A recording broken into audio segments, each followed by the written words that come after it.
Before we go too far down the road on brainstorming, you've gone quite a ways already. You've had 2 sessions on brainstorming, and I wanted to throw out just a couple of ideas for goals to consider. Clearly, these may already be covered in your brainstorming, but if they're not, maybe you'll get some value out of this little section. Above everything else, I think people tend to forget about goals to improve themselves. If you improve your own skills, if you improve your own capabilities, you're going to surely open up more possibilities for yourself. We tend to start thinking about very specific things and don't realize how many things we could actually do to improve ourselves. At work, we tend to work on all the same things every single day. But just getting the job done rarely increases your value directly. However, if you improve your communication skills, if you improve your writing skills, if you learn a second language, if you do these kind of things, you tend to discover that there's other opportunities that you may not have had if you didn't have those skills. So I think it's very important that you work very hard on creating goals that you can use to improve your own skill set. If you think about it, multiple skills actually is protection for yourself too. If a person works just as a Java programmer and for 12 straight years they do nothing but program in Java, and then all of a sudden the Java language is no longer used in programming as often, their value will be reduced because they were so single-faceted in what they did in their job. On the other hand, if they also learned extraordinarily good project management and they prove their project management skills at their workplace, they now will have the ability to not only get a job as a Java programmer, but also as a project manager. So that ability increases their safety net, so to speak, for getting additional employment. Another thing that you have to have goals on is learning. If you think about it, learning is what keeps us young and healthy. If you do not read, if you do not learn new things, our minds tend to get a little bit brittle.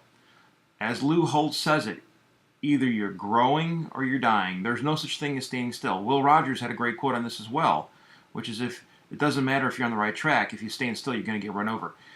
The truth is you need to focus on learning to keep yourself fresh, to keep yourself vibrant, to keep yourself flexible for the change that is inevitably coming in the future.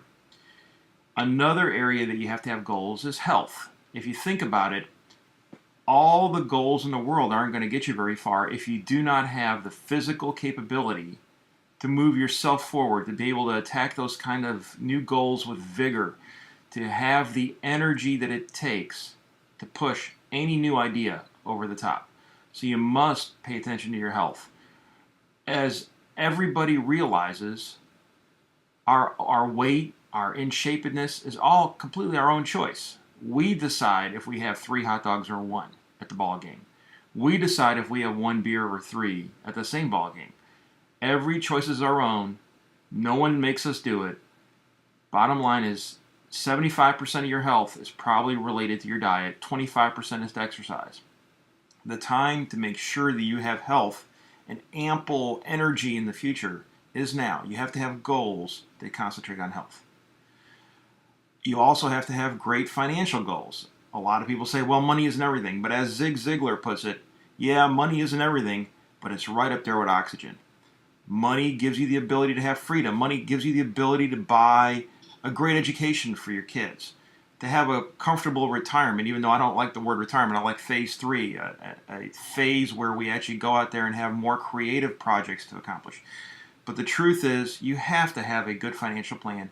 And very many people that I meet, when I ask about their financial plan, they really don't have one, even though it is mission critical for you to have freedom and flexibility and to do the kind of things that you want to do in life, to be all you can be.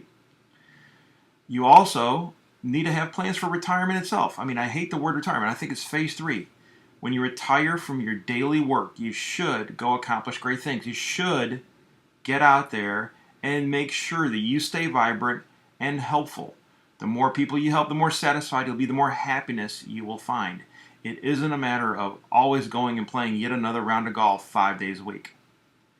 So if you don't have any goals for your retirement, I think it's a great time to start thinking about them and put those in your plan as well.